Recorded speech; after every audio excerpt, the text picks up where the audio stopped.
Hi అండి, అందరికీ నమస్తే. Welcome to my channel improving and inspiring.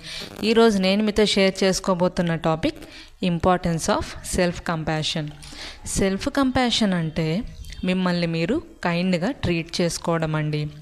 ఇప్పుడు మీకు ఇష్టమైన వాళ్ళు ఎవరైనా బాధలో ఉంటే మీరు ఎంత కేర్ చూపిస్తారో, ఎంత బాగా చూసుకుంటారో అలా మీతో మీరు ఉండడం, మీతో మీరు హార్ష్గా జడ్జ్ చేసుకోవడం ఆపేసి సపోర్ట్ ఇవ్వడం నేర్చుకోండి.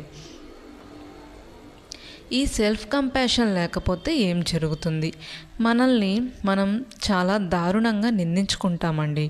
ఎప్పుడు జడ్జి చేసుకోవడం వల్ల చాలా స్ట్రెస్ఫుల్గా ఫీల్ అవుతాం.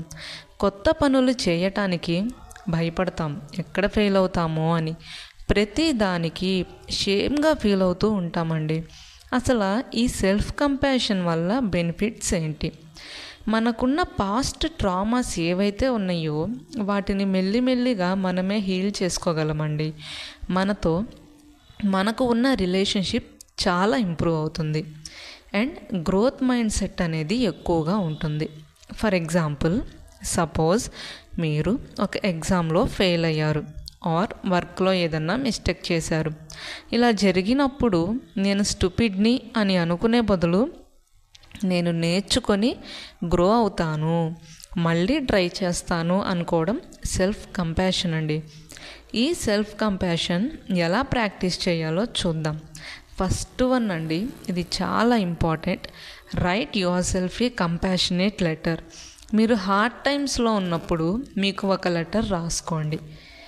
ఆ లెటర్లో kind words, support and encouragement ఉండేలా చూసుకోండి.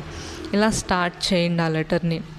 డియర్ అంటే పక్కన మీ పేరు రాసుకోండి.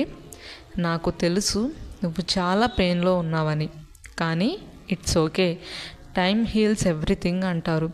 కొంచెం పేషెన్స్తో ఉండు, ఖచ్చితంగా నీకు మంచి రోజులు వస్తాయి. ప్రాబ్లమ్స్ వచ్చినంత మాత్రాన అవి మనల్ని డిస్ట్రాయ్ చేయాలనే కాదు, కొన్నిసార్లు దేవుడు మనల్ని స్ట్రాంగ్ చేయడానికి కూడా ఇస్తాడు. లైఫ్లో వచ్చే ఒక్కొక్క ప్రాబ్లంని ఒక్కో లెసన్లా తీసుకొని ముందుకు వెళ్తూ ఆ ప్రాబ్లం వచ్చిన వాళ్ళకి కూడా హెల్ప్ చేస్తూ ఉండు. నీకు వచ్చిన ప్రాబ్లంకి సొల్యూషన్ ఫైండ్ చేసి వేరే వాళ్ళకి ఆ పెయిన్ రాకుండా గైడెన్స్ ఇవ్వు. ఇలా అండి, మీకోసం మీరు ఒక లెటర్ రాసుకోండి. ఎప్పుడు మన ఫ్రెండ్స్కో ఆర్ పేరెంట్స్కో, పార్ట్నర్స్కో ఇలా ఏదైనా మెసేజెస్ కానీ అలాంటివి మనం పంపిస్తూ ఉంటాం. కానీ మనం రాసుకోవడం వల్ల కూడా చాలా బెనిఫిట్స్ ఉంటాయి. Next one, embrace imperfection. మిమ్మల్ని మీరు లవ్ చేసుకోవడానికి పర్ఫెక్ట్గా ఉండాల్సిన అవసరం లేదండి. I am worthy even I am not perfect అనుకోండి. నేను పర్ఫెక్ట్గా లేకపోయినా, నేను ఎన్ని తప్పులు చేసినా, నేను ఎలాంటి దాన్నైనా కానీ నేను వర్తి అని ఫస్ట్ మిమ్మల్ని మీరు వర్తిగా ఫీల్ అవ్వండి. ఒక మొక్క ఎలాగైతే ప్రాపర్ వాటర్ అండ్ సన్లైట్తో గ్రో అవుతుందో, కైండ్నెస్ అండ్ పేషెన్స్తో మనల్ని మనం గ్రో చేసుకోవచ్చండి. ప్రెషర్ అండ్ పనిష్మెంట్ మనం ఎప్పుడు ఇచ్చుకోకూడదండి. నా వీడియోస్ కనుక మీకు నచ్చినట్లయితే please like, share and subscribe to my channel improving and inspiring. Bye.